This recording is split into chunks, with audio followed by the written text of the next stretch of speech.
All right, we're going to talk about section 11.5 in this video, which is alternating series test. This is a great test whenever we have an alternating series. So remember what an alternating series is. An alternating series is something that looks maybe like this. Okay, so let's say these ANs, these numbers are always positive, or let's say non-negative, always greater than or equal to 0. And then this term here is changing our sign. Meaning, let's see, in this case, for the odd index, when n is, let's say, odd, my number is going to be positive, and when n is even, my number is going to be negative. The term I'm adding to the end of my series is going to be negative. Okay, or we could have, this is also an alternating series. Okay, now we have the opposite. Now for odd terms, I'm adding a negative number to the end of my series, and for even terms, the AN is going to be positive. Okay, so we have a great test for convergence of these series, and it's called, creatively enough, the alternating series test.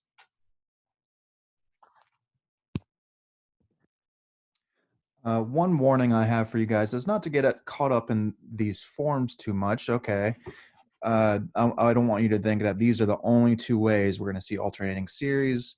So, for example, we could have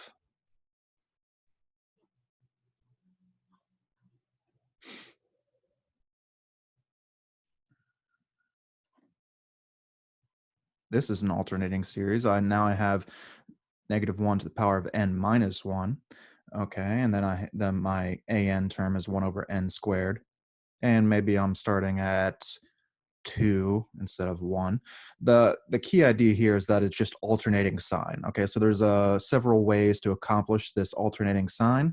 So but we're always going to have a -1 to some power. Okay, so that's the kind of key feature of an alternating series. So keep a lookout for this type of term in our series. Whenever I see this alternating sign, I want to at least try and use alternating series test first, just because it's so easy to apply. Okay, so let's go ahead and look at the form of the statement of the alternating series test.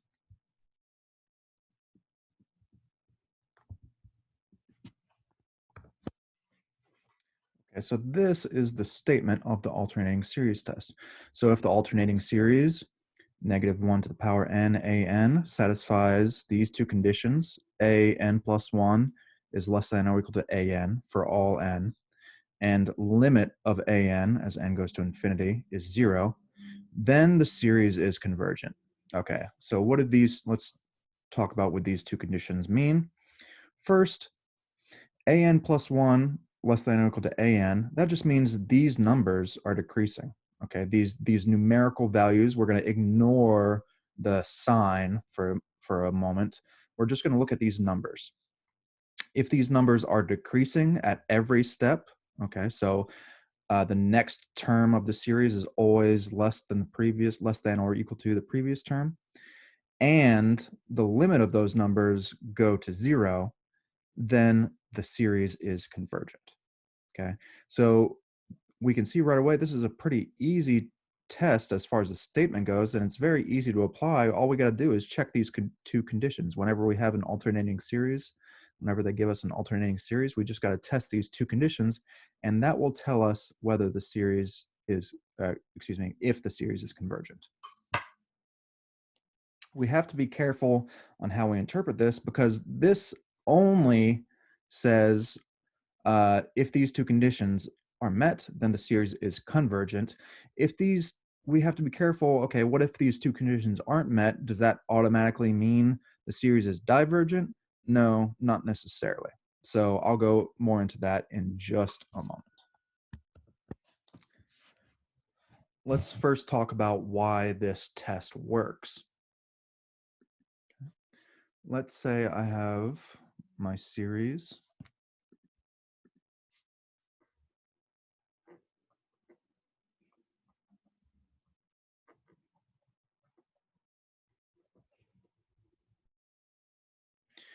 And like I said, the power of the -1 doesn't really matter as long as we have an alternating sign. So in this case, let's say we have -1 to the n plus 1 an.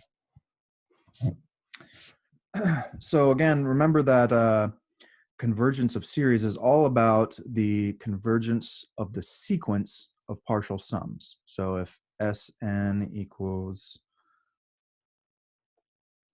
let's call it Sk. If Sk equals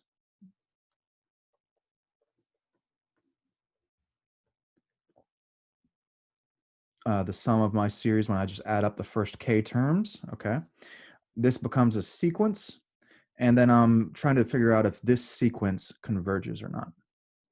So there's a great figure if you look at the ebook, page 733, that's 11.5. Figure 1 in the book has a great kind of visual representation of this. Okay, let's look at this number line. Let's say this is 0. Okay, so what's S1? Okay, S1 would be what I get when I add up the first 1 terms of this series. So S1 is just A1, right? And actually, it would be,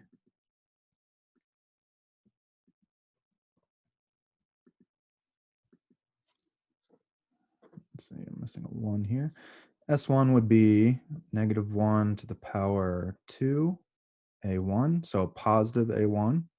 Okay, so let's say A1 is here. Okay, so S1, I get this. Then what's S2? S2 would be A1 plus -1 to the power 3, A2. So A1 minus A2. And since I have the condition that AN plus 1 is less than or equal to AN, okay, that means A2 is less than A1. So when I subtract A2 from A1, I'm not going to go all the way back to 0. Maybe I'll go to here. Okay. And then what happens? S3 would be A1 minus A2 plus A3, where this is positive. But A3 is smaller than A2, so I'm not going to go all the way back to A1. I'm going to end up maybe here. Okay, and then the pattern continues. Oh, this should actually be, to make this a bit cleaner, instead of saying this, well, this should technically be, that term should be A1 minus A2 plus A3. Okay, so these are the partial sums, but to save a little room, instead of the A's, we can say this would be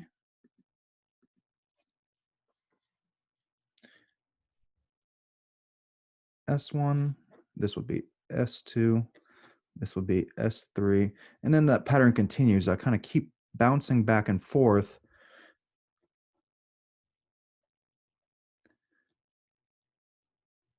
And I'm always trapped in between these terms. Okay.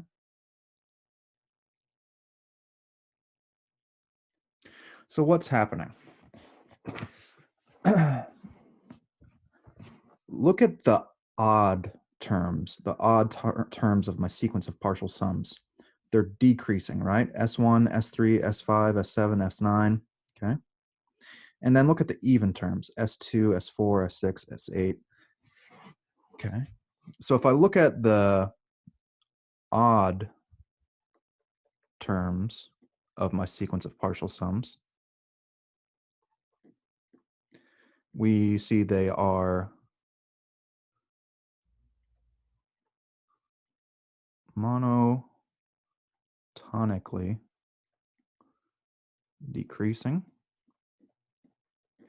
And let's see, the odd terms, you might not be able to tell from looking at this, but all the odd terms are bigger than all the even terms.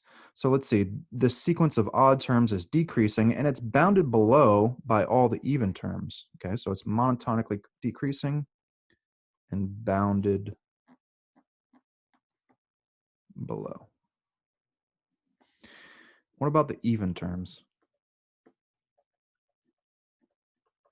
The even terms S2, S4, S6, S8, etc., they are monotonic.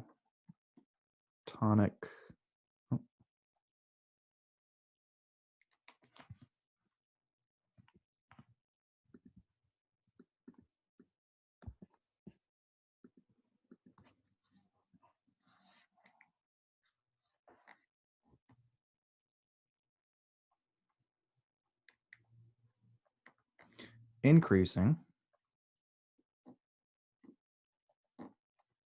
and bounded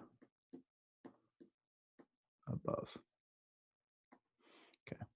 And then there has to be some number in the middle here that all these odd terms are converging to and all these even terms are converging to. And it's actually going to be the same number for both sides. So there's this unique number, let's call it C, that both of these sequences are converging to. Okay. So what does that mean? That means my Sn, it doesn't matter if I consider the odd terms, the even terms, a mixture of both, Sn is converging to some number C. And that's the definition of convergence for my sequence, right? We say, or excuse me, my series. I say the series 1 to infinity, -1 to the power n plus 1, an. This series converges to C if Sn converges to C. Okay, so we've shown that there has to be some number in here that both of these, this odd sequence of partial sums and this even sequence of partial sums, both converge to this number C. Okay, so that means my series converges to this number C. Okay, this is a very informal visual proof, but it works. And if you want something a bit more detailed, you can check out page 733 for the proof of this, but that's the general idea. Okay, so pretty intuitive, very easy to apply. We just need to check these conditions. Okay, so let's see a quick example of this. These alternating series are very powerful because we can take series that would normally be divergent and transform them into convergent series by adding an alternating term. And the most obvious example is the alternating harmonic series. So remember what the alternating, the regular harmonic series is this. And this is my most famous divergent series. This series is divergent. But let's see what happens when I add this alternating term here.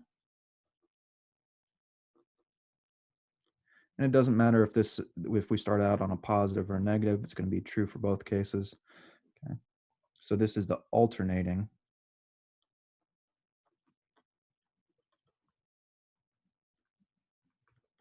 harmonic series. Okay. So what does this look like? This is, let's see, my first term would be negative.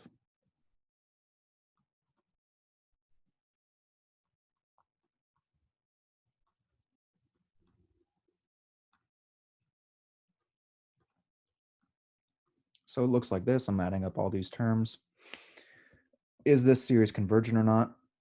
Well, let's try and use our alternating series test. So what are my two conditions? I need to check that an plus 1 is less than or equal to an. Is that true? Well, again, remember we ignore the sign. We're just looking at the numerical values. So what's an plus 1? That would be 1 over n plus 1, correct? And then what's an? Well, that would be 1 over n. So is this inequality true? Is 1 over n plus 1 less than or equal to 1 over n? Yeah, well, I'm dividing by a larger number over here. Okay, so that is true. And is limit an as n goes to infinity 0? Well, what's an? An is 1 over n. So is this limit equal to 0? Yes. Okay. So both conditions are satisfied. So my alternating series test tells me that the alternating harmonic series, is convergent. Okay, so the original is divergent. The alternating version is convergent.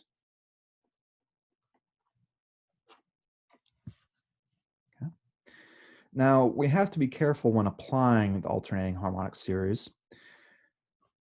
We can use the alternating harmonic series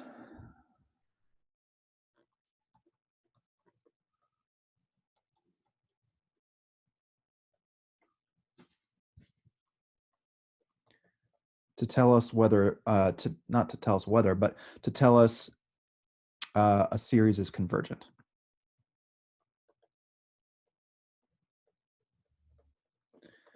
Meaning, that's a big if both conditions satisfied,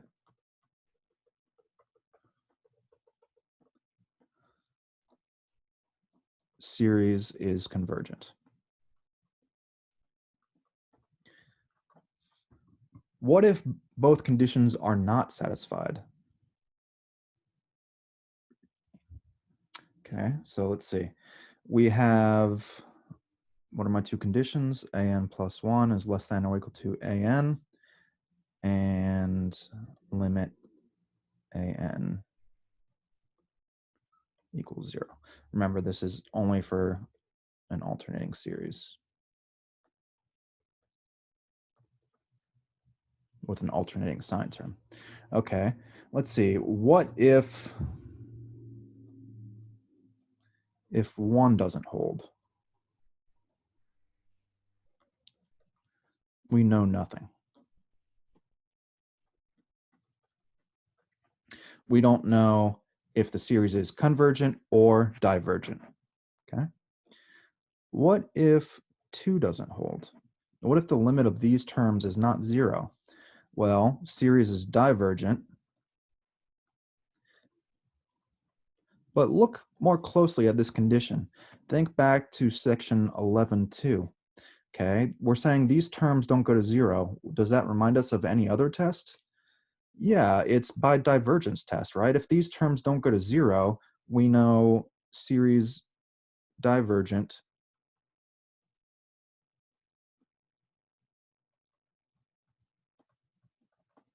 by divergence test.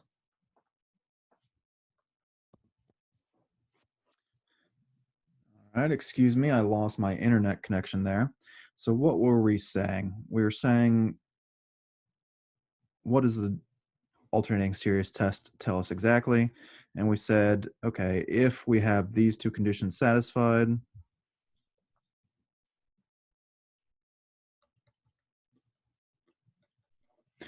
then alternating series test tells us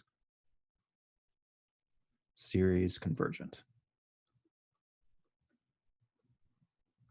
And then we were saying, what if some of these conditions aren't, one or both of these conditions aren't satisfied? Okay. And as I was saying previously, all right, if one's not satisfied,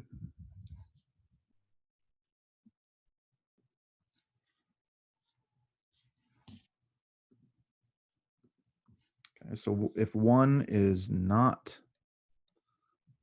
satisfied, but 2 is, we know nothing. On the other hand, if 2 not satisfied, What does that mean? So what is 2? It's the limit of the terms go inside the series. The numerical values don't go to 0.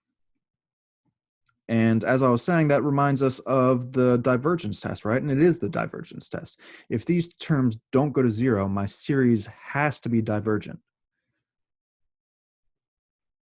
And it's divergent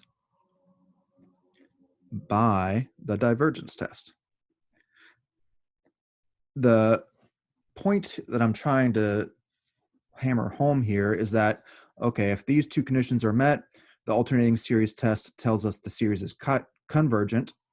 And then we never say the alternating series test tells us something is divergent, right? If one is not satisfied but 2 is, we just don't know anything. We have to do something else. We have to do more work. We need more work. And then if 2 is not satisfied, we say it's divergent by divergence test, not alternating series test. Okay. So let me just rewrite some stuff again. Okay. So we have three possibilities. Okay. So both conditions met, convergent. Our series is going to be convergent by alternating series test. Okay.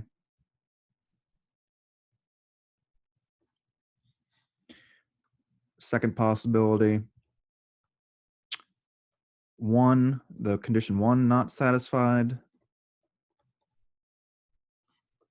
2 is, then we know nothing.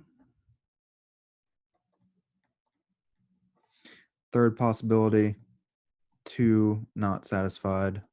And if 2 is not satisfied, it doesn't matter what's going on with 1. Okay, so if 2 is not satisfied, divergent by divergence test. Okay, so these are our three possibilities when we have an alternating series. Okay, either both conditions are met and it's convergent by alternating series test. 1 is not met, but 2 is, then we know nothing. We have to do more work.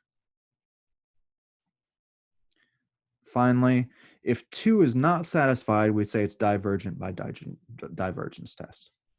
We should never say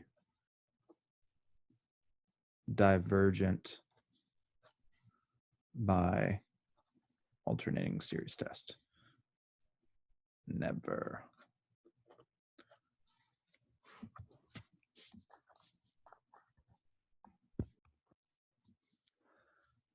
All right, that pretty much wraps up the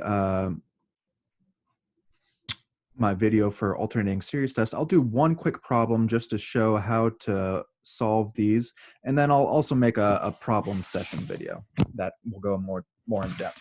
The key here is that we just need to check both conditions and then wrap up our statement. So let's say I'm given this series.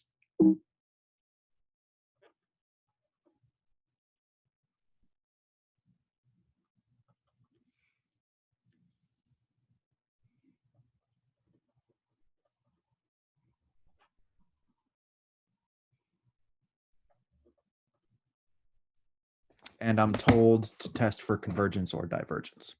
Okay, I see an alternating sign here, so that gives me a hint immediately that maybe I should use alternating series test. So what do I need to do? I need to check my two conditions. Okay, so first I need to check, is an plus 1 less than or equal to an? So remember, when I'm checking this, I ignore the sign change. Okay, so what should my an be? My an's should just be 1 over 3 plus 5n, right? And then what's an plus 1? Well, that would be 1 over 3 plus 5 times n plus 1. Okay, so what is this simplified? That would be,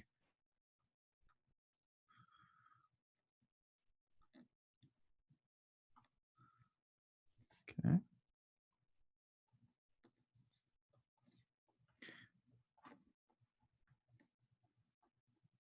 Okay, combining these terms here. And then let's see, an. Let's see, how does 1 over 8 plus 5n compare to 1 over 3 plus 5n? I'm dividing by a larger number over here, so this fraction should be smaller. Oh, yeah. Okay, so I see an plus 1 is in fact less than or equal to an. So that condition is satisfied. What's my next condition? I want to check that the limit of an as n goes to infinity equals 0. So again, what is my an? My an was 1 over 3 plus 5n. What is the limit of this as n goes to infinity? Well, let's see. As n gets really big, this number in the denominator is going to get really big, and I'm dividing by larger and larger numbers. That's going to go to 0. So that condition's met. Okay. So finally, I conclude. All right. Now, here's where I state my conclusion and wrap it all up. I say my series, -1 n minus 1 over 3 plus 5n, convergent by alternating series test. Okay, I've abbreviated this as alternating series test. If you guys ever have to write out in the semester for a written test, it's it doesn't look like it's going to happen. But if you ever have to write out an answer, write out the full term, alternating series test. Don't abbreviate it like I am. All right, I'll do some more problems in a problem session video, but that is it for alternating series test, section 11.5.